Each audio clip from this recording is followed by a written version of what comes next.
Hello दोस्तों, welcome back to sound pro. आज की इस वीडियो में मैं आप सभी को सिखाऊंगा 35 14 ampere with 12 2 ampere and 2 ampere copper transformer का वाइंडिंग डेटा कैलकुलेशन। तो चलिए वीडियो को शुरू करते हैं। इस ट्रांसफार्मर के लिए मैं यूज करूंगा 4 नंबर की कोर का। कोर के ऊपर इसके साइज लिखे हुए, आप चाहे तो स्क्रीनशॉट ले सकते हैं। यहाँ पे मैंने एक डायग्राम बनाया ट्रांसफार्मर का जिसमें 3 लूप है। पहला 35 दूसरा 12 तीसरा 0 प्राइमरी में 230 वोल्ट का लूप है।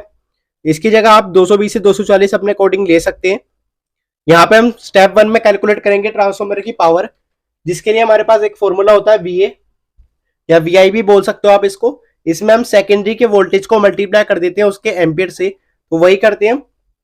सेकेंडरी का फर्स्ट लूप है 35 का, तो हम 35 और 35 को ऐड कर देंगे जिससे हमें टोटल वोल्टेज मिल जाएगी और इसको मल्टीप्लाई कर देंगे उसके एम्पियर से जो कि है 14। इसी तरह से हम बाकी दोनों लूप को भी करेंगे, 12 + 12 और उसको 2 से मल्टीप्लाई करेंगे, और तीसरा लूप 12 का, उसको भी 2 से मल्टीप्लाई करेंगे। अब इसको हम कैलकुलेट कर लेते हैं यहाँ पे एक बार।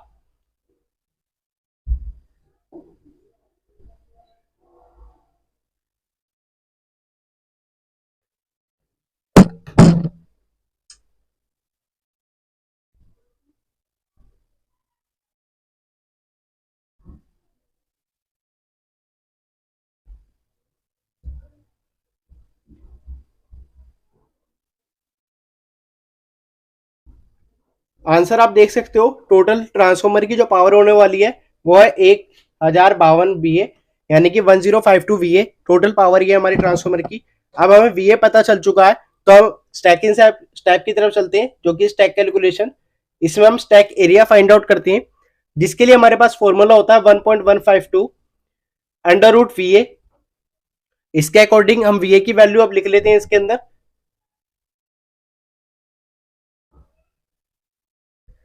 इसको भी सोल्व कर लेते हैं अब।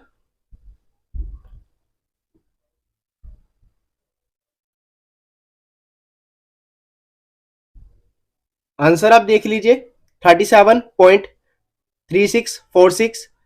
पॉइंट के आगे की 4 वैल्यू नोट कर सकते हैं या फिर आप राउंड ऑफ कर सकते हो इसको 37 में। अभी जो वैल्यू निकल के आई है ये हमारी सेंटीमीटर स्क्वायर में निकल के आई है।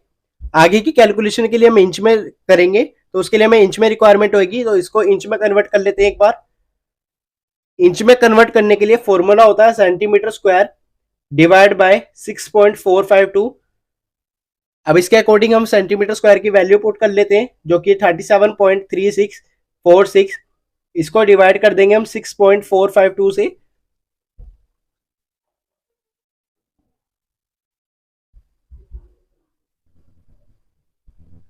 यहाँ पे आप आंसर देख लीजिए 5.79, राउंड ऑफ करके यहाँ पे ले लेते हैं हम 5.8 इंचेस, यानी कि हमें 5.86 इंचेस की स्टैक एरिया की रिक्वायरमेंट होगी ट्रांसफार्मर में, और स्टैक एरिया बराबर होगा हमारा बोबिन एरिया के, तो उससे हम बोबिन कैलकुलेट कर लेते हैं। बोबिन कैलकुलेट करने के लिए हम फॉर्मूला अप्लाई करेंगे, बोबिन एरिया इक्वल बोबिन की length into width. Bobbin area की वैल्यू हम यहाँ पे लिख लेते हैं 5.8।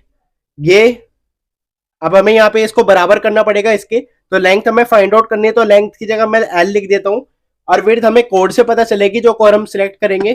4 नंबर की कोर के कोडिंग हम ये वाली इसके विड्थ ले लेते हैं 1.5 इंचेस, तो यहाँ पे 1.5 लिख लेंगे। इसको सोल्व करने के लिए 5.8 के नीचे हम ले जाएंगे ये वाली वैल्यू जो कि है 1.5। यहाँ से हमें पता चल जाएगी एल यानी कि लेंथ।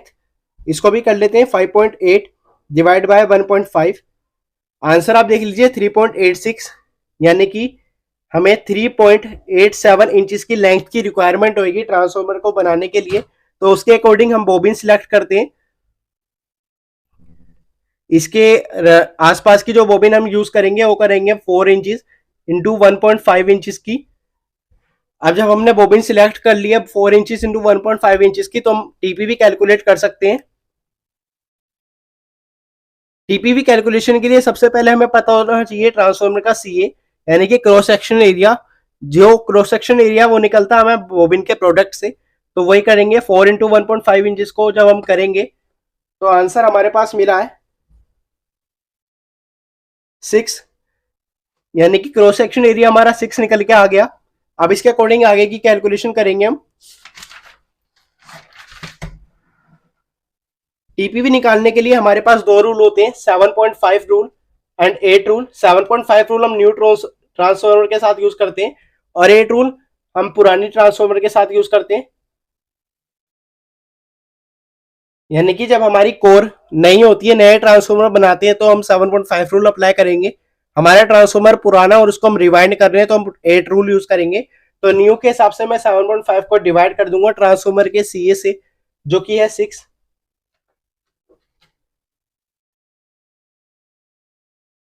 आंसर आप देख लीजिए 1.25। अभी जो 1.25 है ये हमारा निकल के आया है टन्स पर वोल्टेज, यानी कि हमें 1.25 टन्स की रिक्वायरमेंट होगी पर वोल्टेज के लिए। तो उसके अकॉर्डिंग अब हम वाइंडिंग कैलकुलेट कर लेते हैं। S1 जो कि सेकेंडरी का फर्स्ट लूप है 35035 का, इसको कैलकुलेट करते हैं। तो हम 35 वोल्टेज चाहिए हमें, तो 35 को हम मल्टीप्लाई कर देंगे 1.25 से। इसी तरह से दोबारा की 35 वोल्टेज के लिए भी हम 35 को मल्टीप्लाई कर देंगे 1.25 से। यह मैं आपको सॉल्व करके दिखाता हूं। आंसर आप देख लीजिए 43.75, यानी कि हमें 44 टन्स की रिक्वायरमेंट होगी। राउंड ऑफ कर दिया मैंने, तो हमें 44 प्लस 44 टन्स लगेंगे 35035 के लिए। इसी तरह से S2 को भी कैलकुलेट कर लेते हैं, जो कि है 12012 का। 12012 के लिए भी हम 12 को मल्टीप्लाई कर देंगे 1.25 से, और यहाँ पे भी 12 को मल्टीप्लाई कर देंगे 1.25 से। आंसर आप देख लीजिए 15, यानी कि हमें 15 टन्स लगेंगे 12 वोल्ट के लिए और दोबारा 15 टन्स लगेंगे 12 वोल्ट के लिए। अब 12012 के लिए हमें 15 प्लस 15 टन्स लगेंगे। तो S3 कैलकुलेट कर लेते हैं, जो कि है 012 का। तो यहाँ पे भी 12 को मल्टीप्लाई कर लेंगे 1.25 से, यहाँ पे भी हमें 15 टन्स की रिक्वायरमेंट होगी। अब सेकेंडरी वाइंडिंग हमने कैलकुलेट कर ली है, तो अब चल प्राइमरी के लिए हम कैलकुलेट करेंगे 230 वोल्टेज के लिए। तो 230 को भी हम मल्टीप्लाई कर लेंगे 1.25 से। तो यहाँ पे मैं आपको करके दिखा देता हूँ। आंसर आप देख लीजिए 287.5, राउंड ऑफ करके 288 टन्स, यानी कि प्राइमरी में हमें 288 टन्स की रिक्वायरमेंट होगी। अब जब हमने बाइंडिंग कंप्लीट कर ली है, तो फिफ्थ स्टेप की तरफ चलते हैं, जो कि है SWG wire selection. SWG wire select करते हैं वो अपनी ट्रांसफॉर्मर के लिए। IS1 सेकेंडरी के फर्स्ट लूप के जो एम्पियर है वो है 35035 14 एम्पियर। तो हमें 14 एम्पियर की वायर की रिक्वायरमेंट होगी। 14 एम्पियर के लिए जो हम वायर यूज करेंगे वो है 14 SWG। इसी तरह से IS2 जो कि है 12012 2 एम्पियर। तो हमें 2 एम्पियर की वायर की रिक्वायरमेंट होगी। 2 एम्पियर के लिए हम यूज करेंगे 21 SWG। इसी तरह से IS3 जो कि है 012 2 एम्पियर, यहां पे भी हम यूज करेंगे 21 SWG। सेकेंडरी के एम्पियर हमने पता लगा लिया, अब चलते हैं प्राइमरी के एम्पियर में। तो आई प्राइमरी हमें सबसे पहले निकालना होगा, क्योंकि हमें प्राइमरी के केवल वोल्टेज पता है। तो उसको निकालने के लिए फॉर्मूला होता है VA डिवाइड बाय VIN, यानी कि हम ट्रांसफॉर्मर की पावर को डिवाइड कर देंगे ट्रांसफॉर्मर के इनपुट वोल्टेज से। तो ट्रांसफॉर्मर का जो हमारा VA है वो मैं भी यहां से देख लेता हूं एक बार, 1052, यानी कि हमें 1052 को डिवाइड करना पड़ेगा वोल्टेज इनपुट से, जो कि है 230। तो हमें एम्पियर पता चल जाएंगे। तो मैं ये करके दिखा देता हूं आपको।